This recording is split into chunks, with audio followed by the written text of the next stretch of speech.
بسم اللہ الرحمن الرحیم۔ قرآن مجید پر اعتراضات اور ان کے لیے اصولی جوابات کے ساتھ ایک دفعہ پھر حاضر خدمت ہوں۔ آج ہمارا موضوع ہوگا کہ قرآن کے نزول ایک دم کیوں نہیں ہوا، تدریج سے کیوں نازل ہوتا رہا ہے۔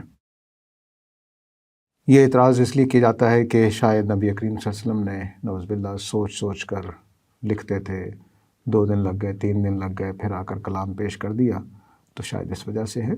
تو پورے قرآن کے نزول کا سسٹم سمجھ لیجئے اور پھر اس کے مقاصد سمجھ لیجئے تو ان سوالوں کے اصولی جواب مل جائیں گے۔ پہلی بات یہ کہ پورا قرآن مجید جو ہے وہ لوح محفوظ میں لکھا ہوا تھا، ٹھیک ہے، اور وہ پورے کا پورا مکمل تھا۔ اس کو اللہ تعالیٰ نے کم از کم 2-3 جگہ بیان کیا ہے، 2 حوالے میں یہاں پیش کر رہا ہوں۔ بل ہوا قرآن مجید فی لوح محفوظ، یہ سورہ البروج کی بات ہے۔ تو فی لوح محفوظ جو ہے وہ ایک ایسی سلیب ہے یا ایسی ڈسک ہے جس کے اوپر اللہ تعالیٰ نے سب کچھ لکھا ہوا ہے، جو کچھ ماضی میں ہوا، جو کچھ آئندہ ہونا ہے، جو کچھ ہو رہا ہے، سب کچھ اس میں لکھا ہوا ہے، اور قرآن مجید بھی اس میں لکھا ہوا ہے۔ اسی طرح ایک اور مقام پہ انہ لقرآن کریم، یہ اللہ کا معزز کلام ہے، فی کتاب مکنون، ایک محفوظ کتاب کے اندر، لا یمسہ الا المطہرون، اس کو صرف پاکیزہ فرشتے ہی چھو سکتے ہیں، تنزیل من رب العالمین، اور اب جو آپ کے پاس قرآن آیا ہے وہ اسی میں سے اللہ رب العزت کی طرف سے نازل کردہ حصہ ہے۔ پہلی بات قرآن مجید یہ تعارف کرا رہا ہے کہ قرآن مجید پورے کا پورا لوح محفوظ میں لکھا ہوا تھا۔ اس کے بعد لیلۃ القدر میں اس کا نزول شروع ہوا، تو اس کو آپ 2 جگہ قرآن مجید نے بیان کیا ہے۔ انا انزلناہ فی لیلۃ القدر، یہ سورہ القدر ہے، اور دوسرا مقام اس کا سورہ دخان میں بیان کیا گیا ہے، انا انزلناہ فی لیلۃ مبارکہ، ہم نے اس کو ایک برکتوں والی مبارک رات میں نازل کیا، انا کنا منذرین، کیونکہ ہم نے فیصلہ کیا تھا کہ ان لوگوں کو آگاہ کیا جائے۔ تو قرآن مجید کا نزول لیلۃ القدر کی مبارک رات میں ہوا، جس میں اس کا آغاز ہوا، اور پھر قرآن مجید نازل ہونا شروع ہوا۔ یعنی یہ گویا یوں سمجھ لیجئے کہ نزول قرآن کے فیصلے کا بیان ہے اور اس کا آغاز کر دیا گیا۔ اب قرآن مجید اترنا ہو یا کوئی چیز اللہ کی طرف سے جب کوئی پیغام آنا ہے تو اس کے قرآن مجید نے 3 طریقے بتائے ہیں، کیونکہ انسان اس قابل نہیں ہے کہ وہ خدا کے ساتھ براہ راست بات چیت کر سکے، خدا کو براہ راست دیکھ سکے، یا براہ راست خدا کی آواز کو سن کر سمجھ سکے یا اس کو سن ہی سکے، یعنی اس کے اندر یہ صلاحیت اور طاقت نہیں ہے۔ جس طرح ہم اپنی آنکھوں سے بیکٹیریا اور جراثیموں کو نہیں دیکھ سکتے بہت چھوٹے ہونے کی وجہ سے، اس طرح بہت زیادہ طاقتور چیزوں کو بھی ہم نہیں دیکھ سکتے، بہت بڑی چیزوں کو بھی جو ہماری گرفت میں نہیں آ سکتی، جو ہمارے 5 سینسز کی رینج میں نہیں آتی۔ تو خدا کی جو عظمت ہے، خدا کی جو ہیبت ہے، خدا کے جو وجود کی بھی شان ہے، وہ ہماری آنکھوں میں آ ہی نہیں سکتی۔ تو اس لیے پھر اللہ تعالیٰ جو ہیں وہ آوازوں کے لیے بھی اور پیغام دینے کے لیے بھی 3 طریقے اختیار کرتے ہیں۔ یہ 3 طریقے جو ہیں یہ سورہ شورہ میں بیان کیے گئے ہیں۔ پہلا طریقہ یہ ہے کہ وحی کا مطلب ہوتا ہے کوئی اشارہ کر دینا، دل میں بات ڈال دینا، ٹھیک ہے، یعنی اشارہ کرنا یا دل میں بات ڈالنا۔ یہ دل میں بات ڈالنا جو ہے یہ یعنی آپ کے آئیڈیا، خیال آپ کے دل میں آ جائے، تو وحی کا ایک طریقہ یہ ہے جو اللہ تعالیٰ کرتے رہے ہیں اپنے انبیاء کے ساتھ۔ اب چونکہ سلسلہ بند ہو گیا ہے تو یہ بھی چیز بند ہو گئی ہے۔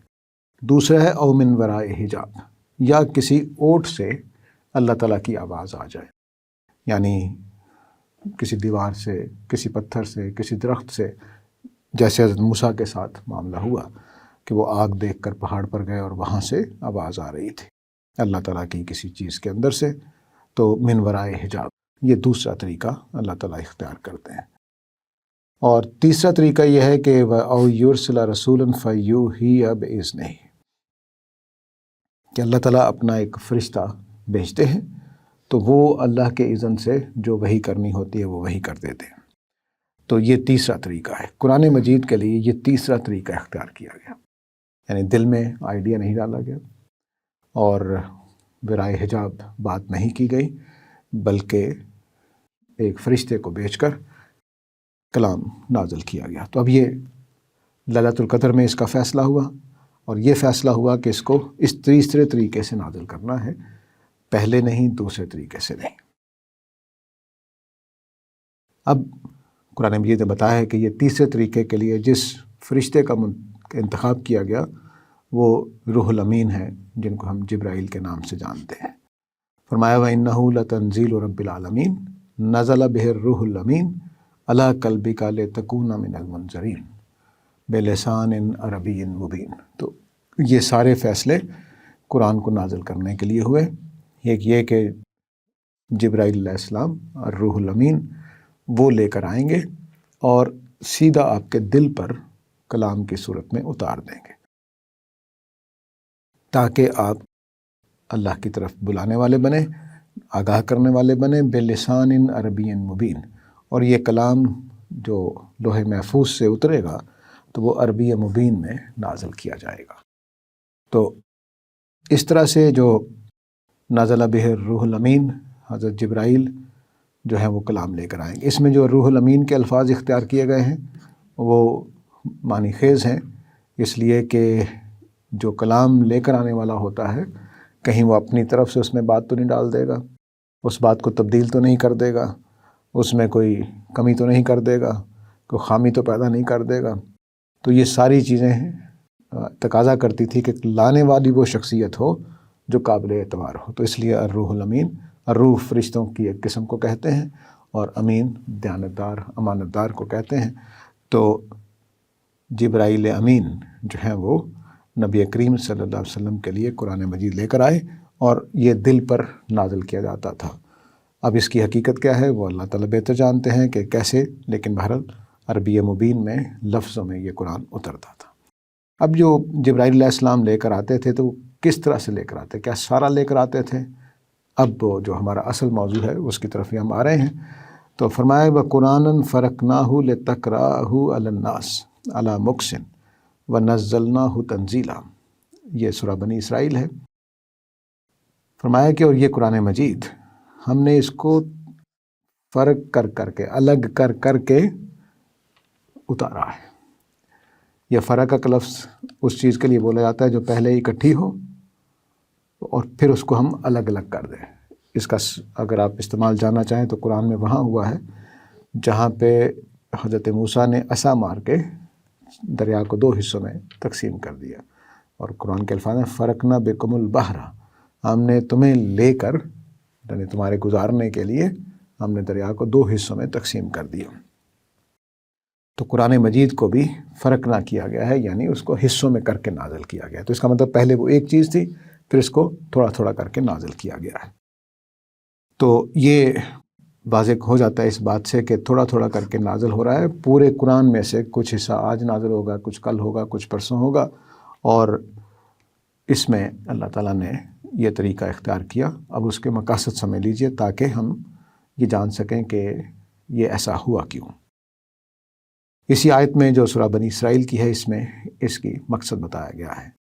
پہلا مقصد یہ ہے کہ لَتَقْرَأَهُ عَلَى النَّاسِ عَلَى مُكْثٍ، تاکہ آپ لوگوں کو بھی یہ تھوڑا تھوڑا پڑھ کے سنائیں۔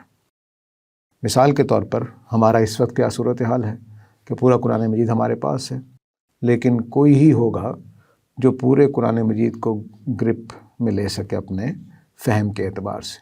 لیکن اگر تھوڑا تھوڑا کر کے پڑھایا جائے تو ایک صحابی 23 سال کے عرصے میں پوری اس کی گرپ میں ہوگا قرآن مجید، کیونکہ وہ اس کو ایک ایک چیز تھوڑی تھوڑی کر کے سکھائی گئی ہے۔ تو پہلی بات یہ کہ پہلا مقصد یہ کہ اگر اکٹھا ایک دفعہ نازل ہو جاتا تو ساری باتیں پوری طرح سے جماعت صحابہ کے دماغ میں فٹ نہیں ہونی تھی، سمجھ نہیں آنی تھی، اور کچھ چیزیں اگنور ہو جانی تھیں، کیونکہ جب اتنی بڑی کتاب ہو تو اس کو پڑھتے ہوئے ایسا ہی ہوگا۔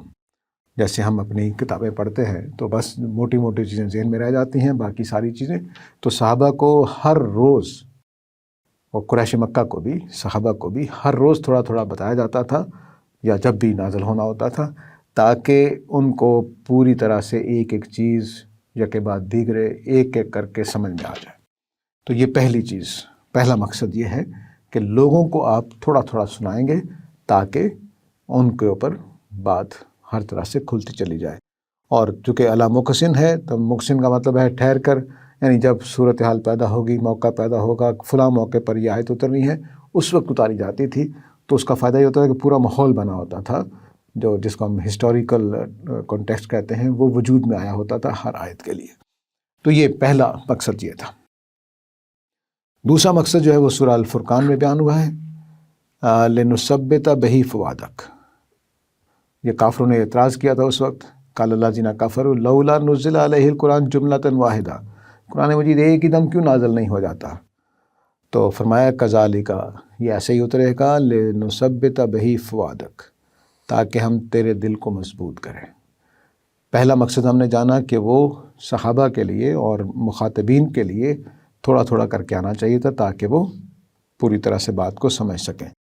اور اب اللہ تعالیٰ کہہ رہے ہیں تاکہ تیرے دل کو مضبوط کیا جائے۔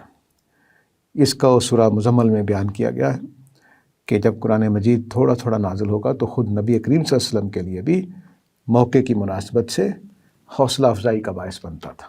مثال کے طور پر ایک اعتراض، جیسے یہ اعتراض پیدا ہوا کہ قرآن مجید اکٹھا کیوں نازل نہیں ہوتا، تو اب نبی کریم صلی اللہ علیہ وسلم کو ایک ضرورت ہے۔ جب ضرورت ہے تو اس موقع پر جب کلام اترے گا جو بالکل صحیح اس پورے ماحول کے لحاظ سے جواب دے گا، تو یہ آپ کے لیے باعث تسلی ہوتا تھا، باعث اطمینان ہوتا تھا، آپ کو بھی اپنے خدا پر اعتماد بڑھتا تھا، اور قرآن مجید کے فہم میں بھی آپ کی پوری طرح سے بصیرت اس کے ساتھ مل جاتی تھی۔